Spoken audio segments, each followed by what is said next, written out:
This video is part of a series that describes how we can implement a simple microcontroller core in System Verilog. In the previous videos and in the future videos and in this video, I'm going through the instructions and describing their timing and the Verilog code that implements them. Now I want to look at the load code instruction. I'll also look at the pop instruction because it's really quite similar. The load code instruction will go to memory, fetch a byte, and write it into the A register.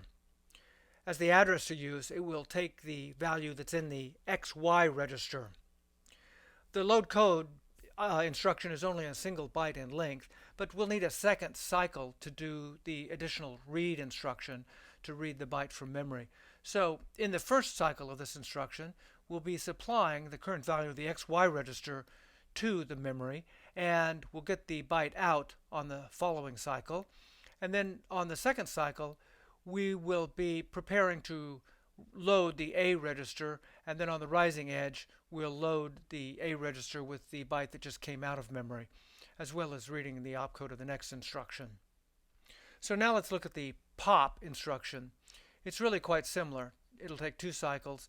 One difference is the value that's used as the address to read from. So if I flip back and forth for the pop instruction, I'll be using the current value of the stack pointer register. Another difference is that instead of loading just the A register, we will load an arbitrary one of the 8-bit registers as selected by a field that's in the current instruction. The final difference is that we will need to increment the stack pointer, so we will be setting up for incrementing the stack pointer on this rising edge right here. With the EveCore architecture, the stack pointer always points to the byte that's at the so-called top of the stack, and so we use the stack pointer itself as the address to read from. And the stack grows downward toward lower memory when we push, so when we pop, we need to increment the stack pointer. Now I want to show the Verilog code that implements the load code and pop instructions. So when we're in the fetch state, we have the Verilog code for load code and for the pop instructions here.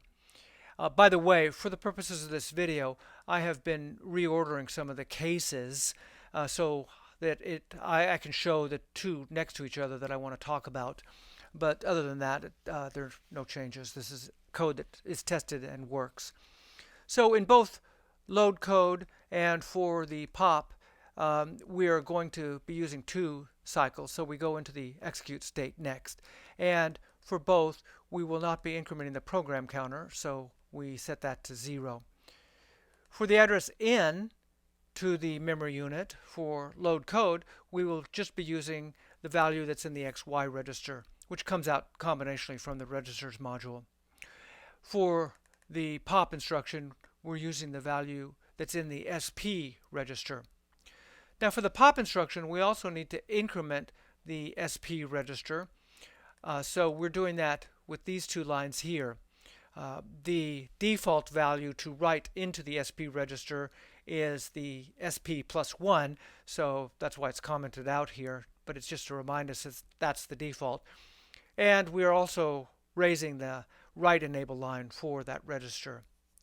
Now if we scroll down to the execute state here, and we get to the push and pop, the load code and the pop. For load code, we are taking the data that's coming out of the memory and we're feeding it into the register module as the input data. And we're going to be writing, so we raise the write enable line. And for the address, we supply the address of the A register. That's 0 because the registers are numbered from 0 to 7. We'll write into the A register. The pop instruction is similar. We are raising the write enable line. For the data input to the register unit, the default value is to use what is coming out of the memory. And for the write address, for the address of the register to write into, the default is to use the 3-bit destination register field from the current instruction. So that's why these two lines are commented out. The defaults will work just fine. So now let's take a look at the push instruction, which is quite similar to the pop instruction. Both will require 2 cycles. One difference is that on this cycle, we'll be writing to the memory rather than reading from it. In our architecture, the stack pointer register points to the byte at the top of the stack, and the stack grows downward. So we need to pre-decrement the stack before storing. So that's what's going on here. We're using the value of the SP register -1 as the address. With the pop instruction, we use just the value of the SP. Another difference is that we will be storing into the stack pointer SP-1, so we'll decrement it rather than incrementing it. And a final difference is that we won't be storing into any register. The register that we're moving to memory will be used in this cycle right here and supplied to the memory unit combinationally.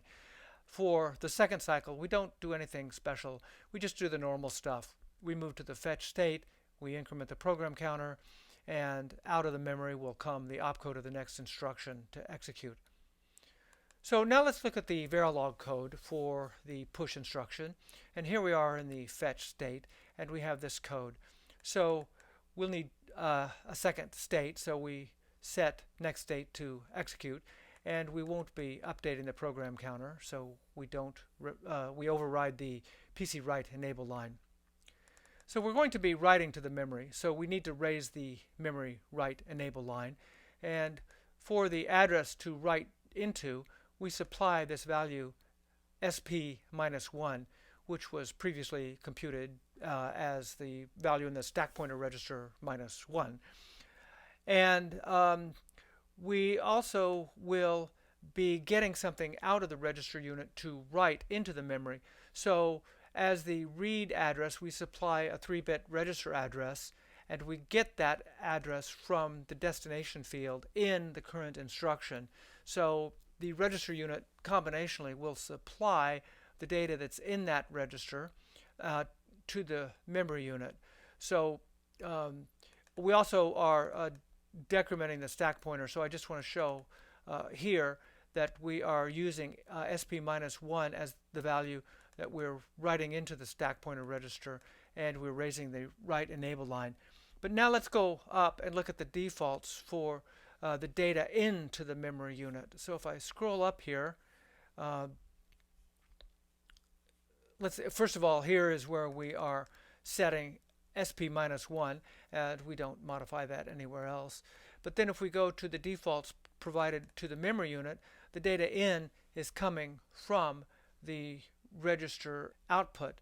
So we'll get the data from the register unit combinationally, given that we're supplying it the right address for the register, and then that will be used as the data that we will write into the memory unit. And so for the fetch cycle, that's what we do.